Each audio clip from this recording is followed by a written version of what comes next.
প্রিয় দেশবাসী, আসসালামু আলাইকুম। কেমন আছেন সবাই? আশা করি আল্লাহর রহমতে ভালো আছেন সবাই। আজকে আপনাদের সামনে যে বিষয়টি নিয়ে আলোচনা করব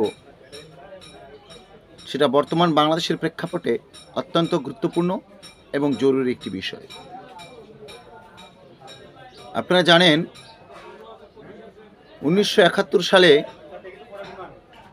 পাক হানাদার বাহিনীর সাথে আমাদের একটি রক্তক্ষয়ী যুদ্ধ হয়েছে। সেই যুদ্ধের মাধ্যমে আমরা স্বাধীনতা অর্জন করেছি। সেই থেকেই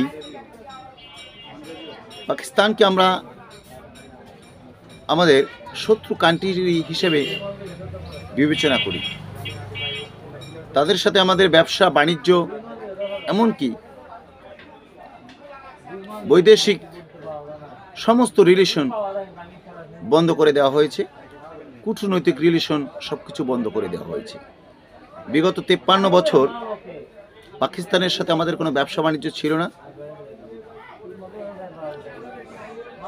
কিন্তু হঠাৎ করেই আমরা দেখতে পাচ্ছি সেই পাকিস্তানের সাথে নতুন করে বাংলাদেশ ব্যবসা বাণিজ্য শুরু করতে যাচ্ছে এবং পাকিস্তান থেকে বিভিন্ন মালামাল আমদানি করতে যাচ্ছে। এমনকি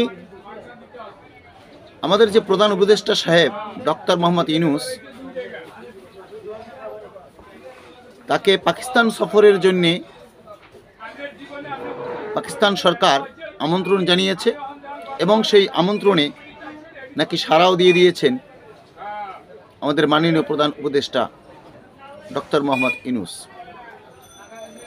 এই বিষয়টিকে আপনি কিভাবে দেখছেন? যেখানে আমরা বিগত 53টি বছর এই পাকিস্তানের সাথে সমস্ত সম্পর্ক ছিন্ন রেখেছি, সেখানে নতুন করে এই সম্পর্ক তৈরি হচ্ছে, সেটা কি বাংলাদেশের জন্য সুখ বয়ে আনতে পারে নাকি কষ্ট?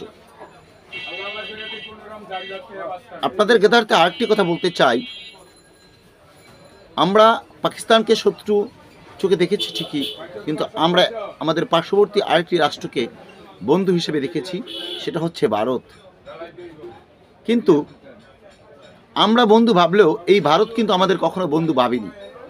তারা দিনের পর দিন আমাদেরকে শোষণ করে আসছিল, তারা ফয়দা লুটতে ব্যস্ত ছিল, আমাদের স্বার্থের কথা তারা কখনো চিন্তা করেনি।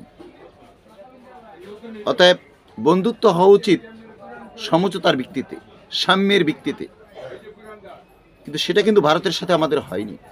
এখন দেখা যাক আগামীতে যে বন্ধুত্ব তৈরি হচ্ছে পাকিস্তানের সাথে, সেই বন্ধুত্বটা কি সমঝোতার ভিত্তিতে হবে নাকি সেই পুরনো ধারাবাহিকতায়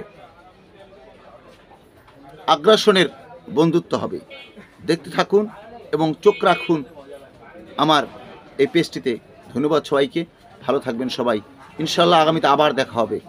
আপনাদের উৎসাহ পেলে নতুন নতুন ভিডিও নিয়ে আপনাদের সামনে চলে আসব ইনশাল্লাহ।